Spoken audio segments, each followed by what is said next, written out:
Amanda, a courageous voice not hindered by controversy.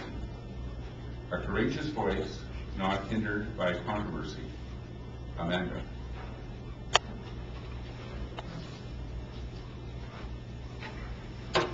Good afternoon, ladies and gentlemen, honorable judges, fellow participants, and parents. I first learned about an international event called the Silent Day of Solidarity in an Alberta pro-life newsletter via email. The Silent Day of Solidarity is about being silent, in solidarity with the unborn, whose voices have been silenced by abortion. Their lives have not been validated, and I believe it's important to recognize them. Their names are unknown. Their graves are in our hearts. We miss them. We have sadness for the loss of the aborted children, but hope for the unborn children. The Silent Day of Solidarity brings with it hope for the future. Last year, I brought the idea of hosting a Silent Day of Solidarity to the Youth for Justice Committee in my Calgary Catholic High School, and it was approved. While one other member of the committee volunteered to support me, everyone else made comments like, "It's too controversial. There may be students in our school considering having an abortion, and people will think that you are judging and condemning them, no matter how you promote this event." Initially, I struggled with the lack of support I received, but was determined to embrace the challenge and pursue the event. My partner and I designed posters and displayed them around the school. We also had quotes celebrating life published in the daily school newsletter. On the day of the event, the school chaplain called the community to prayer over the intercom, and students and staff were invited to the chapel to pray and work in silence.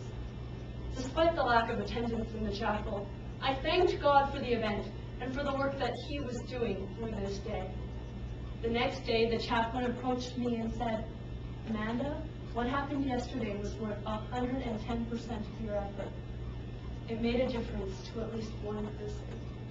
That silent day affirmed my passion, desire, and sense of responsibility to be a voice, to stand up for life, and to make it happen again. This year, now as a grade 11 student, I brought the same initiative to the same youth committee again. However, this year there was more discussion and consideration given during the meeting. Some students were hesitant, and others were highly reluctant to having a silent day of solidarity for the unborn.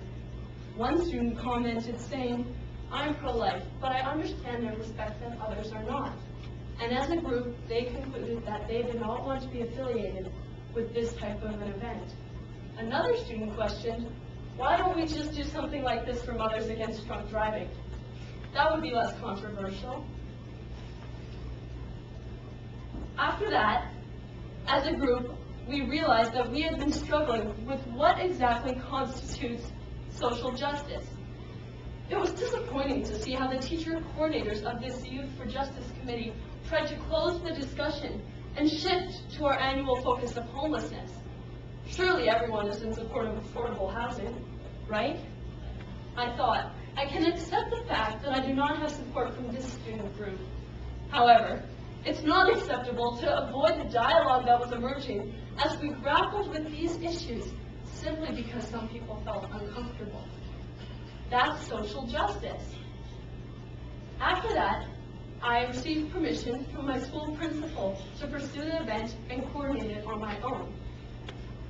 It was exciting when I received her support. I went right to work and began designing posters. The posters had pictures on them, and I carefully selected these posters, ensuring that they celebrated life. The posters were intended to bring joy to people's hearts, not tears to their eyes. The Silent Day of Solidarity is about loving, compassionate pro-life, not angry anti-abortion. After that, I knew that there was controversy surrounding this issue, and that not everyone would agree with this type of an initiative. And sure enough, I was prepared to encounter these challenges, because defending the right to life and celebrating a gospel of life in a culture of death is not going to be an easy task. Shortly before the 2 hours of silent prayer in the chapel, I discovered a letter next to my poster on the chapel door. It was addressed to the administrative group of the Silent Day of Solidarity. The final paragraph summarized, "We object to the expression of a Catholic ideal as an insensitive, dogmatic ultimatum that alienates and ostracizes those who have been or who have helped a friend through an abortion experience. If the Catholic community of caring within our school really wants the pro-life message to reach teens, then they ought to be a little more compassionate, a little more understanding, and much less condemnatory to the people that they are trying to help." Despite these challenges, I committed the Silent Day of Solidarity to God, and He blessed it yet again. Throughout the entire day, students were conversing in hallways, tackling the issues at lunch, and examining those posters a little more carefully. I was further challenged on the bus ride coming home. A student asked me if I had been at school that day, and what I had thought about the whole prayer and abortion in the morning thing. Before I had a chance to tell her that I had in fact been at school, she explained that she couldn't understand the purpose behind this kind of an initiative, and I was prepared.